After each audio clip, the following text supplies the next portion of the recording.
We're really glad that you're here with us for Meeting the Moment, how U.S. innovation policy can accelerate a cleaner, stronger, and more equitable economy.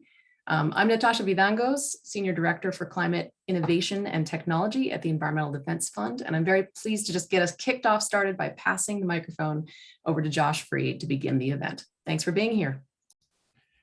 Thank you, Natasha. I'm Josh Freed, the Senior Vice President for Clean Energy at Third Way, and really appreciate the entire EDF team for their partnership and collaboration on this event. I'm excited to be here today, and I'm looking forward to hearing from our dynamic speakers on the valuable role innovation will play in helping us reach our climate targets while also advancing equity and inclusion and supporting economic growth.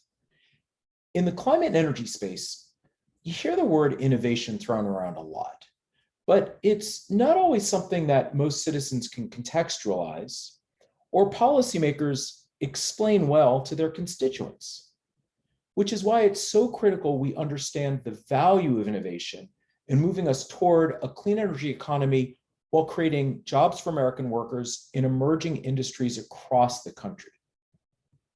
The International Energy Agency predicts that by 2050, nearly half of emissions reductions will come from technologies that aren't on the market yet, which means we need to rapidly accelerate the scale at which we develop, demonstrate, and deploy clean technologies that will reduce carbon pollution and support a thriving clean energy economy. It also means we need technological innovation across all sectors of the economy, including sectors that are challenging to decarbonize, like steel and cement production, aviation, and heavy trucking. Now, this is clearly a daunting challenge, but our country is up to the task. And with the right policies in place, we can invest in climate innovation while prioritizing equity and racial justice, which will all go to help create hundreds of thousands of new jobs for all Americans. I am absolutely honored to welcome the 45th Lieutenant Governor of Wisconsin, Mandela Barnes, to join me in conversation about U.S. innovation policy. Now, Lieutenant Governor Barnes was elected in November 2018, and he's the first African-American to serve in this position in Wisconsin, and the second African-American to ever hold statewide office there. Lieutenant Governor Barnes is also a member of the New Deal Leader Network, a national network of rising state and local elected leaders, where he serves as the co-chair of New Deal Climate Change Policy Group. Thank you so much for being here with us today, Lieutenant Governor. We know you've been very busy recently and continue to be so. And so we really appreciate your taking the time to chat with us about U.S. innovation policy during Climate Week. Yeah, absolutely, Josh. Thank you for having me. It's really good to see you again. It's been a while, even though the last time was over Zoom, but really happy to be here to participate in this kind of conversation with you one more time. Absolutely. And hopefully the next time we can do it in person in Wisconsin. Fingers crossed. Fingers crossed.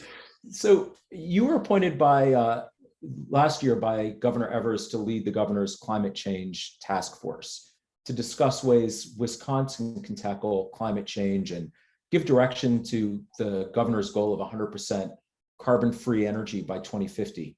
What were some of the greatest takeaways you had from the report about how we can use public policy to foster clean energy innovation?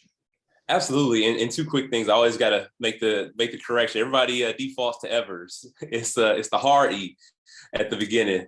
So with Governor Evers, I mean, that is everybody says it, even people here in the state. This is the problem from being out of state too, right? I mean, you get a pass. It's the people who are here local who still say Evers. I could go into that conversation a little bit deeper. Well, there's a guy on the Madison Common Council, and his last name is Evers, right? So, yeah. And then if you're a student of history, you got Medgar Evers, so it's easy to think Evers. But I would also like to add too, I mean, one thing about the task force, 100% carbon free by 2050, I always like to add or sooner because the moment is calling for it. But one thing about the report and the public policy portion of it, I mean, we used a large scope of voices and stories to inform our work. We brought together a diverse group of people and organizations, from farmers to tribal leaders to utility companies, public health experts, youth climate activists, labor unions, you name it. This was all to set the stage in a comprehensive way to make sure that we covered as many aspects, many areas of not just energy delivery, but also energy and environmental policy impact.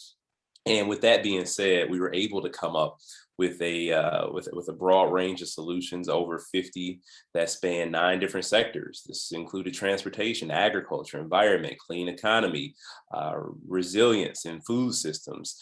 And this would allow us to take the bold action that we need to address climate change. But we probably wouldn't have had as broad a scope if we didn't bring together as many people as we were able to, members of the public informing public policy. What a concept.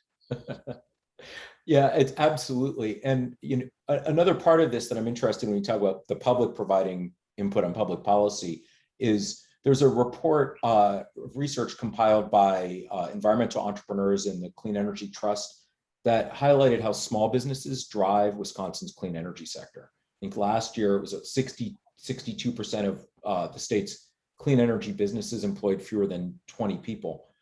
What sort of feedback did you hear specifically from small businesses with respect to expanding clean energy across the state?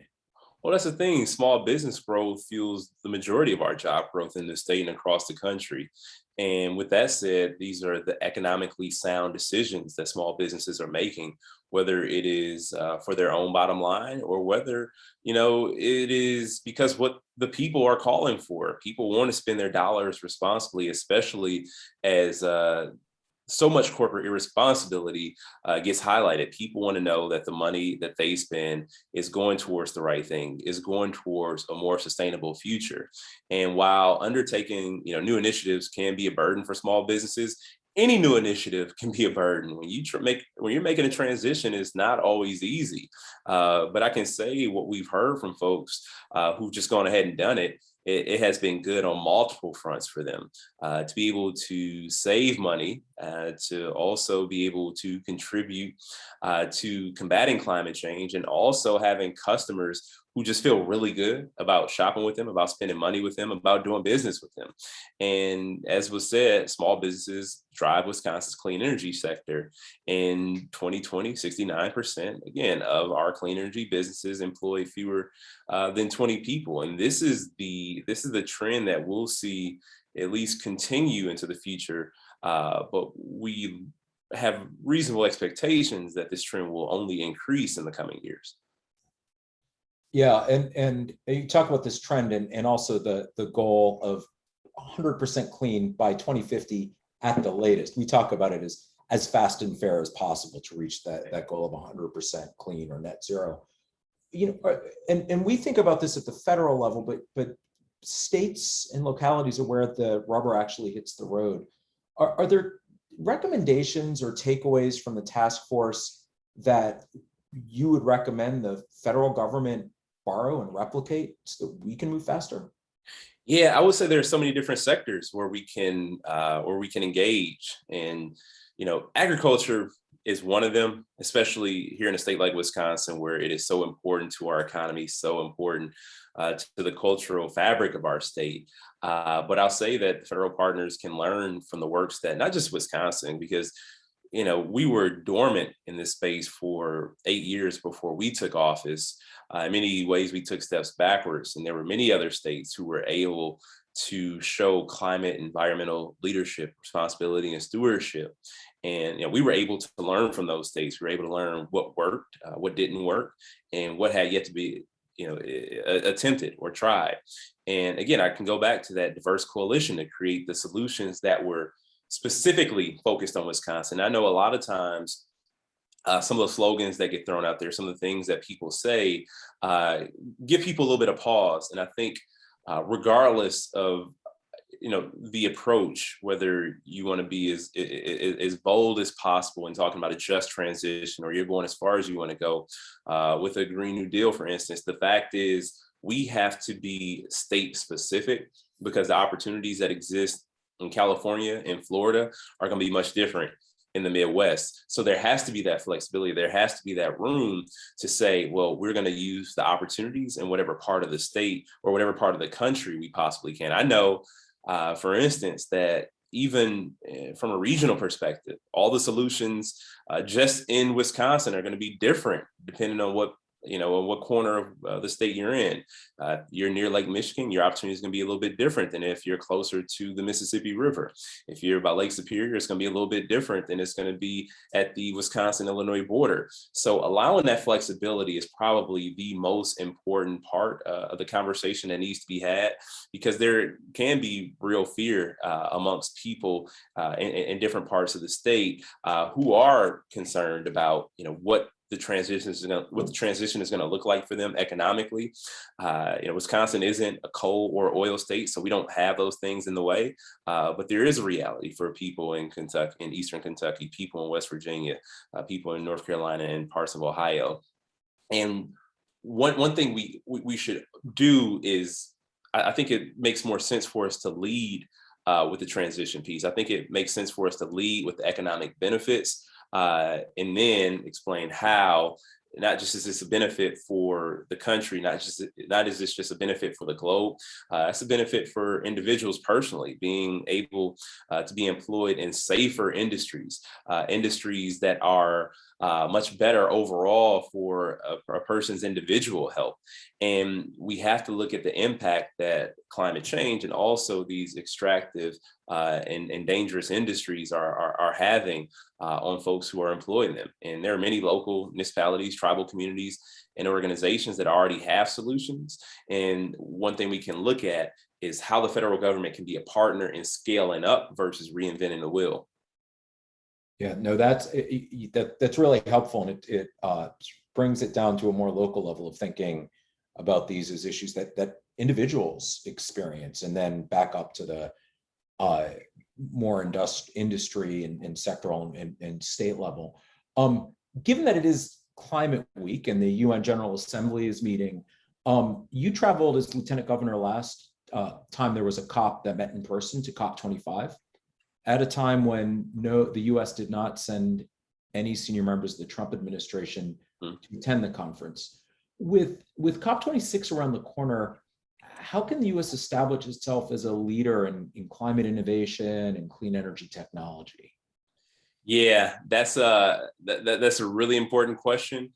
And I would say with that, I absolutely think that the case has already been made, or the declaration has already been made, with President Biden, a person who understands that this is one of our greatest threats, one of our greatest challenges, a person who has spoken boldly about the need for us to act. I think the leadership starts at the top, and making that sort of declaration, getting back into the Paris Agreement were incredibly important steps. But now we have to be sure to deliver on that. And I think that over the course of the last 4 years, we lost a whole lot of credibility in this conversation. So much of it is regaining the trust of our global partners. And with that being the reality, I think we sort of have to just lead by example. That means, that means joining other countries, not just sitting idly by. The countries who have done the work over the last 4 years when we virtually have done nothing. And we have to also hold other powerful countries accountable. Places like China, places like India, even the UK, because at COP25, it was seen as a disappointment for so many people because the largest nations sort of fell short on their responsibility. And the big reason that was the case is because the United States fell short on our responsibility. It was almost as if we were there just to be there with a very small footprint and a very real path and no real plan to be the leader that we should be. And the other thing on the, to put a cap on this is the fact that we have to do as much as we possibly can to help smaller countries transition, especially as we are a leading contributor. We have to look at our smaller countries, our trade partners, to display our collective power to make sure that they aren't because of for economic reasons, making sure that they aren't taking the route that leads to worse emissions that diminishes quality of life for folks. Because climate migration is real. People are moving in droves all across the world because of climate related issues. Could be air quality, could be water quality or water shortages.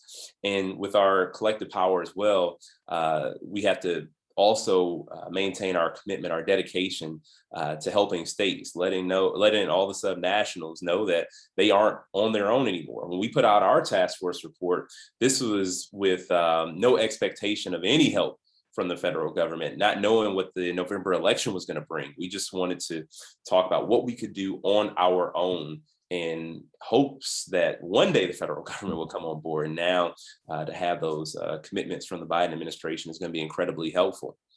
Yeah, no, that's very helpful context. We have time for one more question. And I think it's the last time we spoke, you talked about building trust and the need to engage with communities. And you talked about how you experienced engaging different communities across the state of Wisconsin, given you've got urban areas, rural areas, whole bunch of different levels of education and everything else.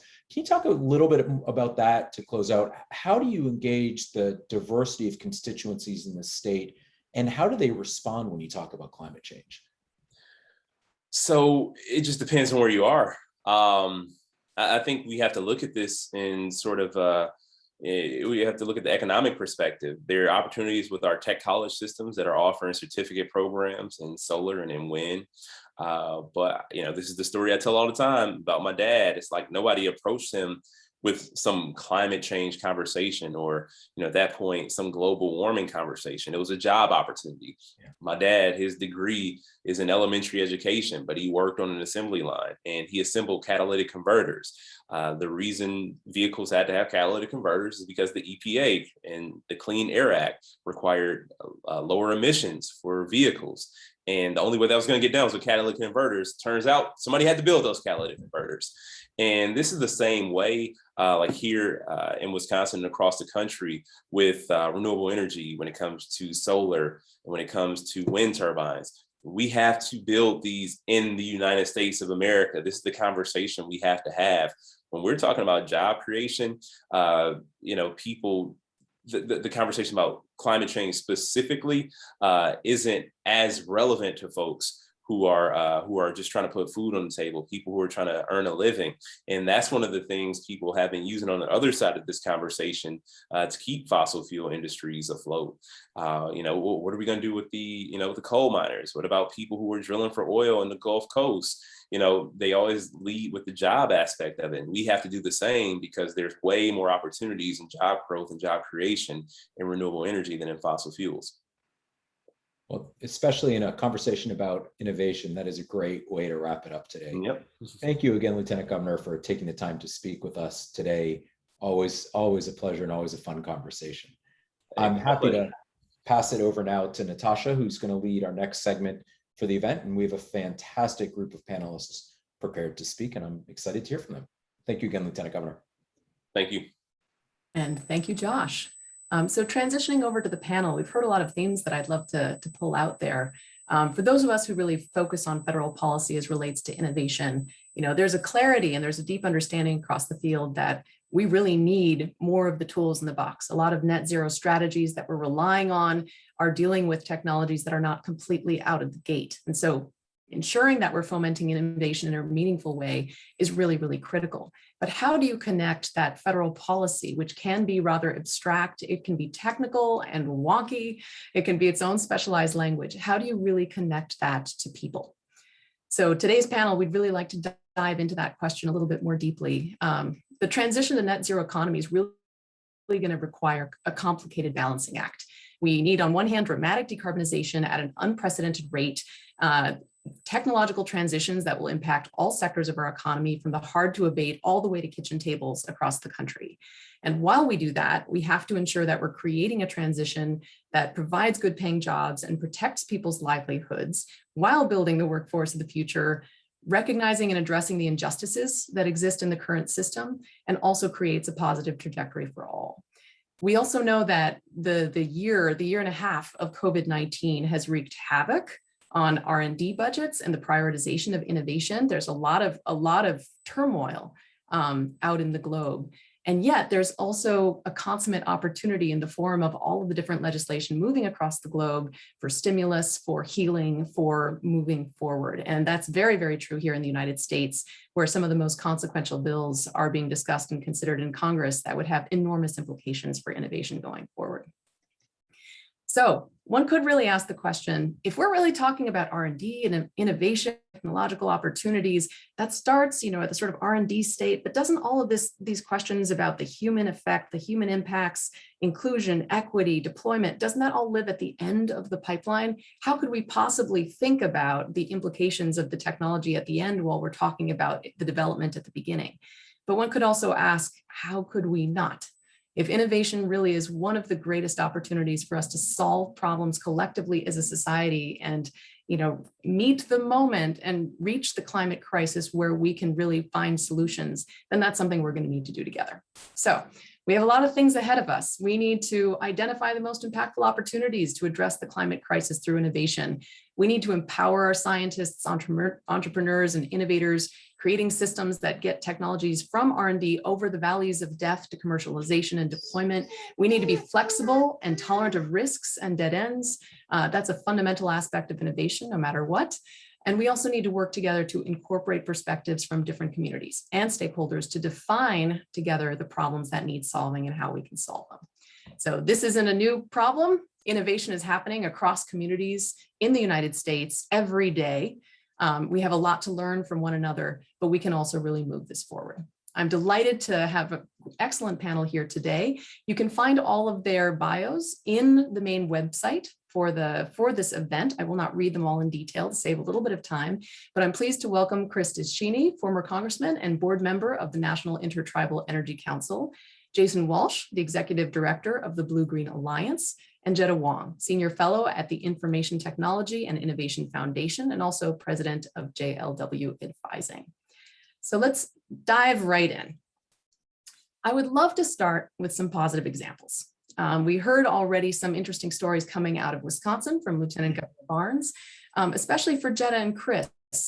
It can feel very abstract to talk about what it means to get innovation policy get it right in a way that really delivers benefits for communities. Can you give examples of times when we really got it, where we did it right? What's it look like?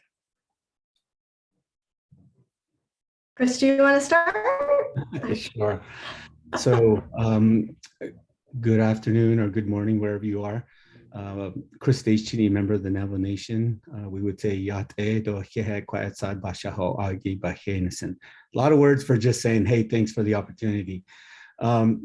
One thing that happened for tribes in the United States is the passage of the 2005 Energy Policy Act. That was the first time that the federal government looked at tribal energy and tribal governments.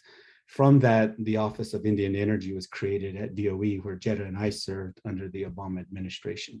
And the positive examples keep coming out of that office. And those are the programs and projects that were funded under the office. So to date, there have been over, I think 180 projects that have been funded in Indian country, as we call it, with over $80 million invested for a sum total of $180 million with tribal investment. So in addition to that, new innovation has created up to 44 megawatts of new generation, those primarily on the renewable side. All told, that is a drop in a bucket to probably a lot of members on this audience. It's just so embarrassingly small, given the vast potential that tribal nations and tribal lands have for the support of energy policies, including climate change and all that for Indian country. But the good news is it's every year more projects are being done, and the federal government got it right by funding the Office of Indian Energy. Jetta. Well, I totally agree with you. And I think, first of all, I should say thank you to the Environmental Defense Fund and to Third Way and, of course, Climate Week for putting this event together and including me in this conversation. First, Natasha, I think you got it right. A lot of people think about innovation and innovation policy as some really wonky conversation or some conversation about a whiz-bang technology that's going on in a national laboratory, when innovation can be something that is going on the ground in communities and solving community problems, which is what Chris was just talking about, and getting those megawatts, gigawatts going in those tribal communities.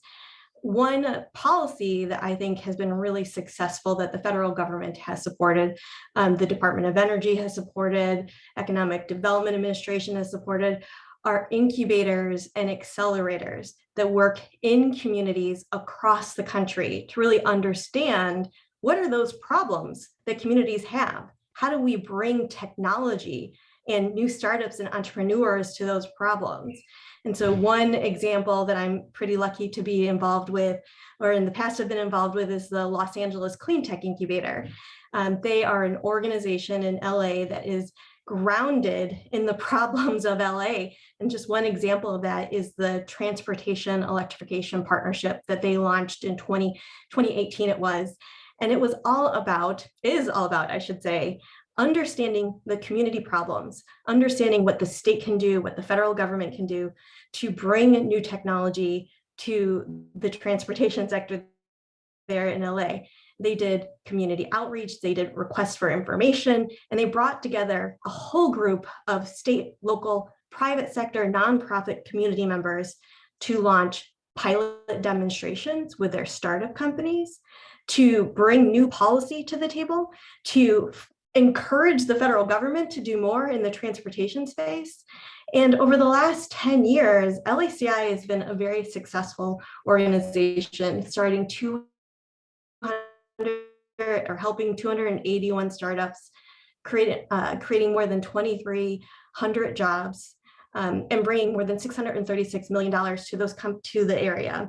But they're not the only incubator in the country. We have incubators that are working on local problems all over the country.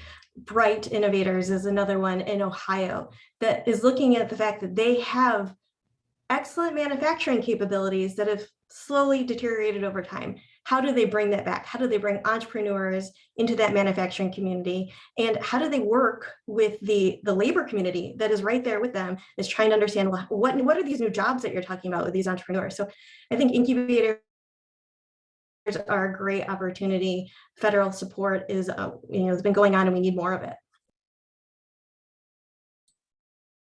Thank you. Great examples. And one of the areas that's receiving a lot of attention, especially in the bills that are under consideration in Congress right now, are relating especially to those larger projects, the demonstration projects, where very often they're at a larger scale, they're at a deeper level of development, a greater level of maturity, but there's still a lot to learn about how you actually deploy a technology on the ground. In a sense, one of the themes that also Lieutenant Governor Barnes raised was that we need to think about solutions in states. The solution is always going to be somewhat specific to the place. So we need to think in terms of place-based solutions. And yet we have an innovation apparatus that sometimes has a bit of a national lens. So how can we do a better job of really ensuring that we're getting to place-based solutions? It seems like demonstration projects are a great place where that can start. So, what do you think of the bills that are moving through Congress right now? How can the federal government ensure that these funds that are going to projects as large as these have the maximum positive impact for communities, such as in the form of good paying jobs and best impacts on the communities that are located nearby?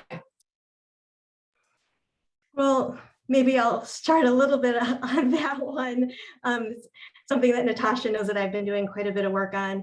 Let me unpack that a little, in that there's some amazing work going on in the Congress to support large-scale demonstrations. This is a new office that the Congress is working on creating in the infrastructure package that would receive $21 billion over 5 years to demonstrate new technologies across the country.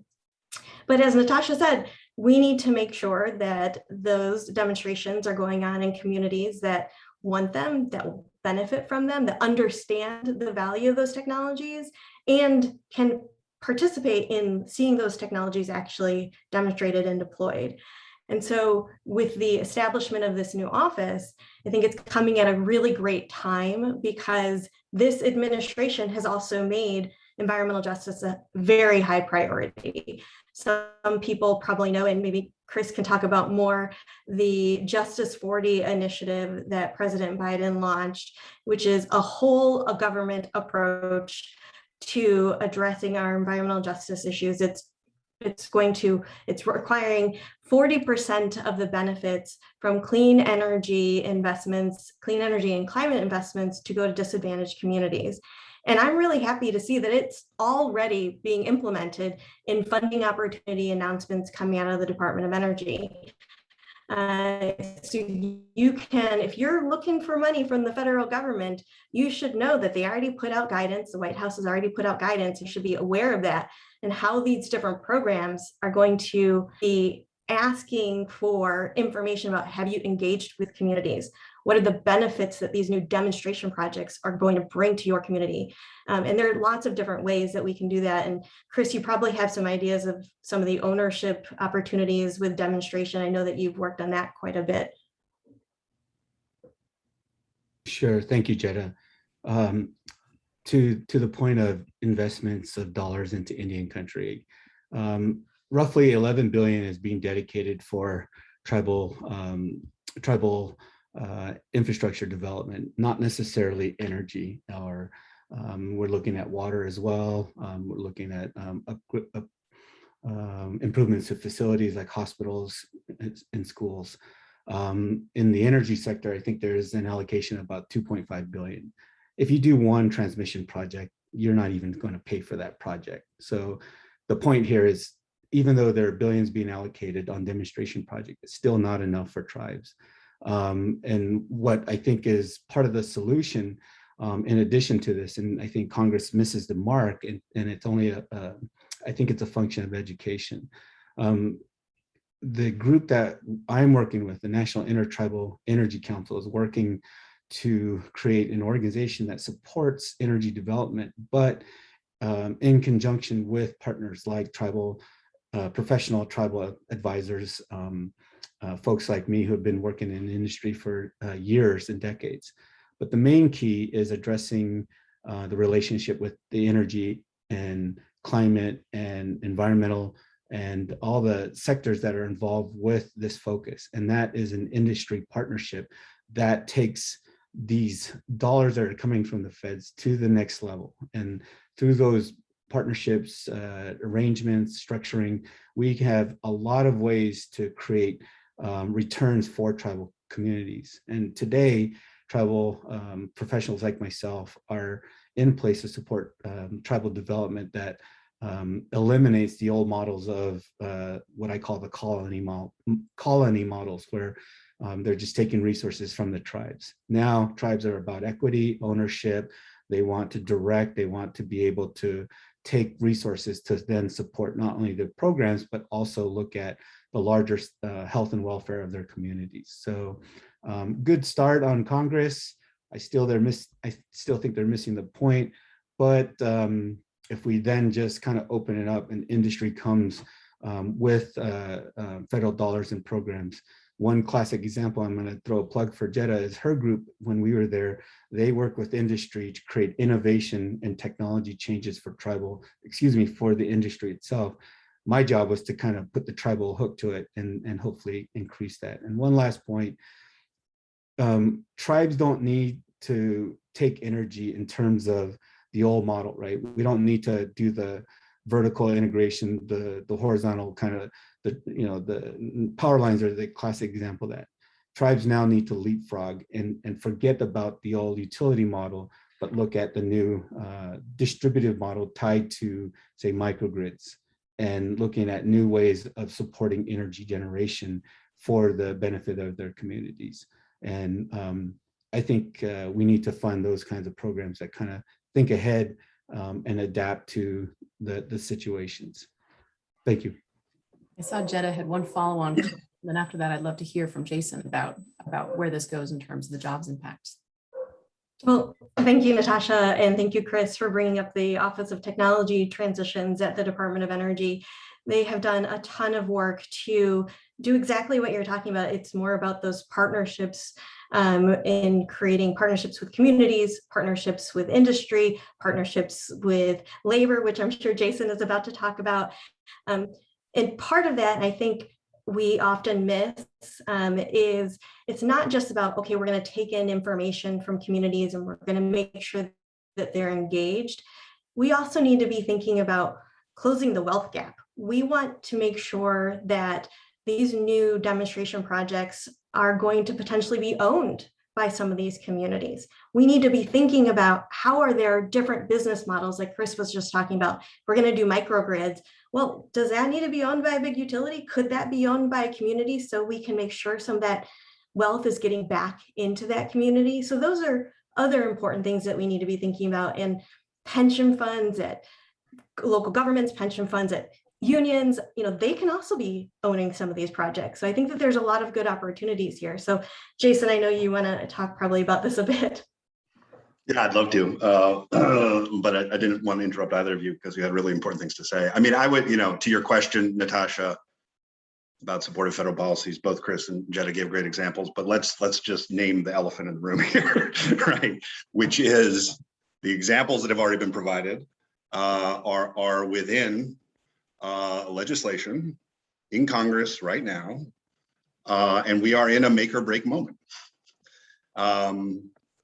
We have the ability to pass climate forward, pro-worker, pro-community budget reconciliation legislation, but we got to get the votes.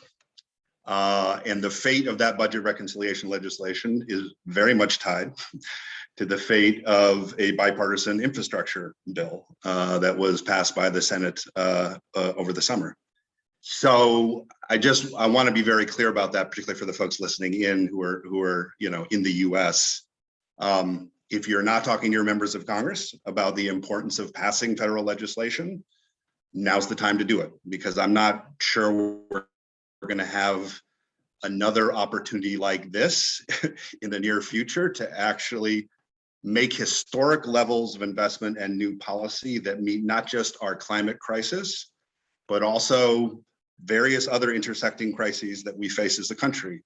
And from a BGA perspective, none is more important than the crisis of historically high levels of income inequality that is very much grounded in systemic economic and racial injustice, right? And so we have a chance as we're making these big investments in infrastructure, water, clean energy, go on down the list, schools. If we get the conditions right? If we attach strong labor standards, if we attach strong targeting consistent with Justice 40, we can actually make sure that the benefits of this are widely shared. Because let's be honest, in the last decade, which has really been, the 10 years in which renewable energy in this country has taken off, we haven't done a good enough job of that. Not all of the jobs we've created are high quality. I would add high quality union jobs. Not all of them are accessible. We're not capturing the full value chain of those jobs. And from my perspective, that's the missing piece in particular is manufacturing. So we have the opportunity to do that. At a kind of lower level, just I think for the sake of this discussion, since we're talking about innovation, let me just offer that I think we need to do a much better job of ensuring that what we invent here, we build here, right? And this gets back to my point about manufacturing.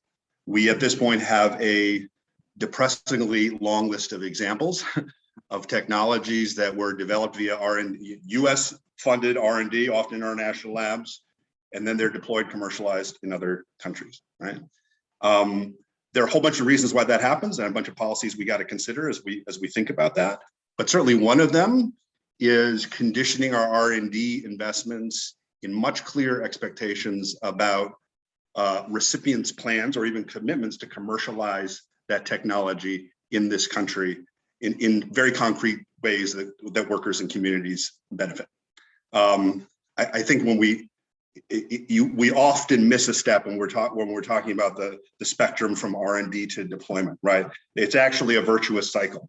And in fact, I'd argue that some of the most important innovation only comes from technology learning at the shop floor, right? When it's actually being made or deployed.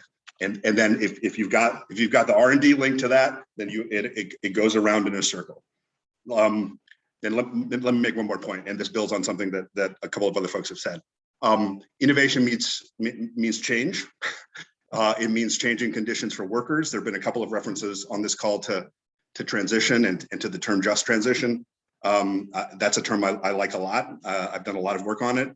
But we need to be clear that there have been a series of very profound economic transitions in this country over the last several decades, none of which have been fair to workers or to communities, I'd argue.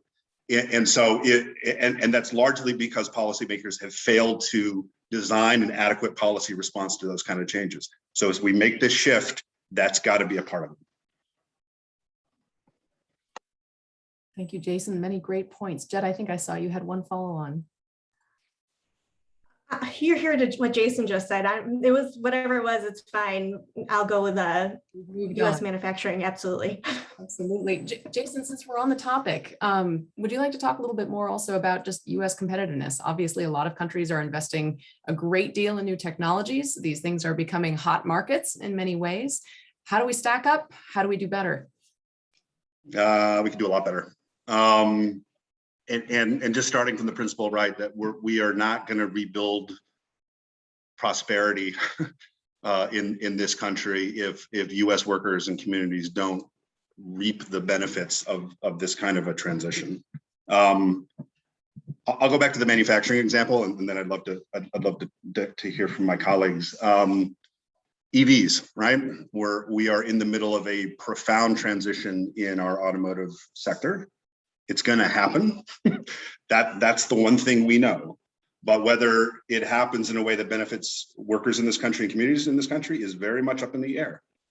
And we are in a situation where some of our biggest competitors, China is one, but also the EU, have made very, very strategic, intentional investments in building out their EV manufacturing supply chain. We have not done that. And so we're lagging far, far behind. We also haven't done a good enough job of actually maintaining job quality within the manufacturing sector. We have let that slide, particularly as we have let, because of very bad labor law, union density within the manufacturing sector, all of our economic sectors slide. So in order to be competitive in that sense, in the EV space, it's going to require policy. And again, we have a budget reconciliation bill that gives us an opportunity to do that, and a series of actions the Biden administration is taking.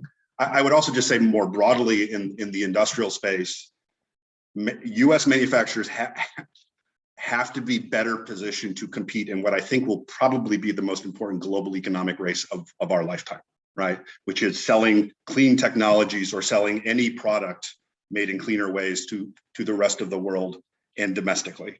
And right now, at least in the industrial sector, which is what we're most focused on, all of the most cutting edge innovation for industrial decarbonization is being commercialized in other countries, not because their manufacturers are more innovative or their workers are more skilled, but because they have a better policy regime in place that actually supports that.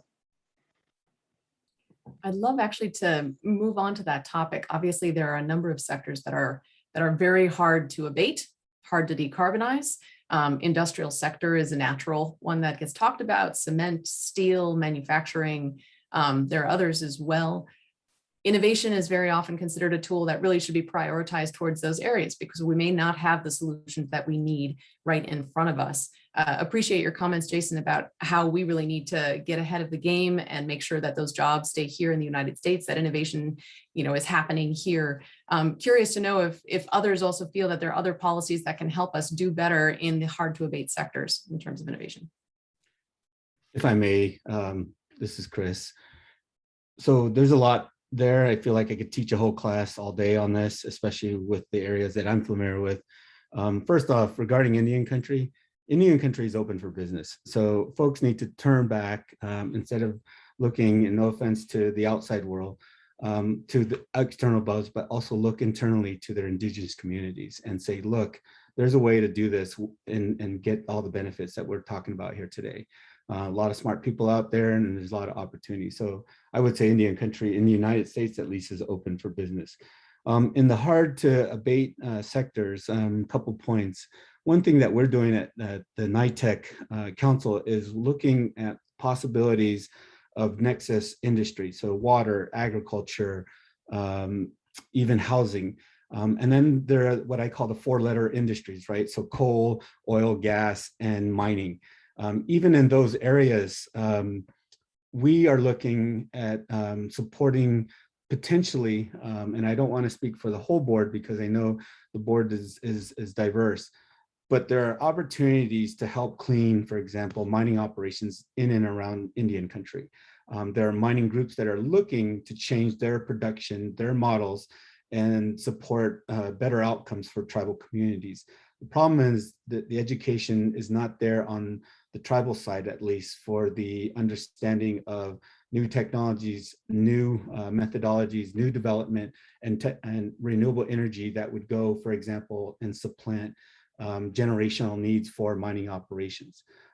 Coupled with the new mining techniques, all of that is hard to explain, especially when you have indigenous communities that were just destroyed by decades of wrongful practice. I mean, I'm trying to say it the nicest way I could say it, but we do know that companies are coming to us. And an example I like to think that we're trying to now do in the United States is happening in Chile with the Mining Cleaning Institute there. And we want to do something similar, not only with mining in Indian country, but also tribal energy, like a Tribal Energy Institute, looking at these types of entities that will help educate not only our tribes, but give industry the education they need on indigenous communities, but also support the building of partnerships between two groups, and addresses the number one policy problem, or the number one development issue in Indian country is finding capital for investment, whether it's pre-feasibility, feasibility, or the entire project itself. So a lot to say. Like I said, I could probably give a class on this, but that'll be for another day. Thank you. Jetta, go for it. Well, so, you were talking, Chris, about education, and it kind of reminded me of something else that is really important when we're thinking about innovation policy, is it's not just innovating in the world of like bringing a new technology to the market, or what is that new technology, the whiz-bang stuff that we were talking about, but it's also trying to help and encourage policymakers in the federal government be more innovative in how they deploy those dollars. And so part of that, I think there's a really great program that the Department of Energy has run through their Solar Energy Technology Office, and it's all about education. It's their SoulSmart Program. And what they do is it's a program run by the Interstate Renewable Energy Council, and the focus is on providing technical assistance to communities that want to bring more solar energy installations into their community, but they don't know how. They don't have the technical expertise. They don't understand the permitting opportunities and how difficult it can be. So an innovative thing that the Department of Energy did was like create a labeling program, the SoulSmart community, and provide them technical assistance and give them that branding so they know, just like Chris was saying, that Indian country is open for business, that these SoulSmart communities are also open for business, that they've reduced the amount of time it takes to permit a new solar installation, that they have increased the number of solar installations that they've done. There are 400 of these communities across the country. And with just $10 million that the Department of Energy invested in SoulSmart, they've been able to leverage $1 billion in solar energy installations. So we need to be more innovative in how we're thinking about the programs that we deploy in the federal government, and education is a great opportunity for that. How do we do that in a different way than what we've done in the past? Jason, do you have something to add? Yeah, but I think, Chris, did you want to jump in? Real quick, one example right now that's happening right now in Indian country, we pushed for policy changes and made recommendations during our time at DOE. And one of them from Indian Energy was creating loan guarantee program for tribal energy development.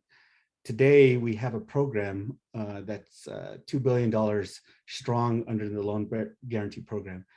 Nobody has used it yet. And that's an issue because there are a number of initial issues at the beginning, including education on both sides, industry, the finance industry, and tribes themselves. Plus, what Jetta was just talking, this was my trigger, there are issues within the legislation itself and the rules that applying the loan guarantee program that are barriers for the tribes to use that loan guarantee program. And, for example, the fees that are associated with processing the loan guarantee program, they're very high with regards to these tribal projects. So that's something we can fix. But the education component is really just telling all the potential stakeholders that, hey, this is out there. We can use this to generate even more projects and development and solutions for our country. Here. So the hard to abate sector we focus most on is the industrial sector. In full disclosure, our founding labor partner is the United Steelworkers Union, which represents workers in literally every energy intensive manufacturing subsector in this country. So iron and steel, cement, glass, chemicals, go on down the list. So this is the stakes here are really high for a bunch of reasons. Manufacturing really matters in this country, right? We can reel off the data about how many jobs it supports and how big a part of GDP it is. It's also responsible for over half of private sector R&D in this country. And critically, from our standpoint, it is an essential pathway to middle-class jobs, although it has not always delivered on that promise, particularly for workers without a four-year college degree who have been on the hurting end of changes in our labor market and on the hurting end of just bad policy for several decades now. It is also the source of the fastest growing emissions globally, right? And we can, again, cite more data here. We don't really need to do that, but we emit a lot of greenhouse gas emissions from our energy intensive manufacturing sectors. And then it also pollutes a lot of communities, right? It disproportionately pollutes low-income communities and communities of color. So we've got a bunch of things here we need to address and fix. We think the way we do that is to really use this moment to literally transform our industrial sector, right? To make sure that it is producing things in cleaner ways, and not just from a greenhouse gas emission standpoint, but from a co-pollutants, toxins standpoint, making sure that we're not doing, that we're addressing disproportionate impact and the full range of pollutants, but then also, making those manufacturers more competitive and ensuring that as they get the public investments they need to make these changes, that they are supporting and creating high quality, inclusive jobs that are accessible to all Americans, particularly folks who live in the communities where these manufacturers actually exist. So that's the hard to abate sector that we're really focused on, and I think the stakes are really high. Thank you. That's a great point. As we're getting close to the end of the session, I want to make sure we get a question or two from the audience. I have one here specifically steered towards Chris on the tribal innovation and energy development. Since first receiving funding in 2017, the Tribal Energy Loan Guarantee Program has struggled to aid tribes in their energy development goals. What changes to this program could be made to better support tribal energy development, and what other financial tools and federal funding or assistance could help tribes decarbonize and provide inexpensive energy to their constituents? So a couple of things. One of the biggest problems tribes face in starting a project is getting the dollars to do the pre-feasibility. So some tribes require, and if you don't know Indian country, there's a third layer that tribes have to deal with, and that's the bureaucracy tied to being within the United States. So there's separate laws that deal with the development of projects on tribal lands. Leases are affected, easements, and then there's the whole NEPA issue tied to tribal projects. Notwithstanding that, if you can get dollars to support the studies that, whether it's a financial study, it's a due diligence, it's a pro forma, and or the numerous types of archaeological, environmental, cultural, all those issues, those tend to add up. In some cases, even moderate projects, say on the order of $10 million, $5 million or so, you could rack up, just to start the project, you need hundreds of thousands of dollars and or $1 million or two to get it going. Tribes don't have that necessarily. Plus you have the education and capacity component, which in DOE does have a TA program as well, technical assistance. In the legislation itself, at DOE, they have Section 17 requirement, I think they call it Section 17, which is the requirement for new innovation uses on loan guarantee programs. Congress created a carve out, this $2 billion that doesn't need that requirement. So you would think that we could plow ahead with projects. Still a barrier because the same basic requirements under the 17 program applies to the tribal loan guarantee program, which are the first step. I'm not particular about, but the first phase requirements. The initial study, the payment of fees that DOE requires, and then there's initial fees that are required. The other problem is there's this disconnect between the tribes and the financial institutions, meaning the tribes have to come with their bank per se. And tribes are going to DOE, but the DOE is saying, no, you need to come with your financial institution. So there's a breakdown in communication there.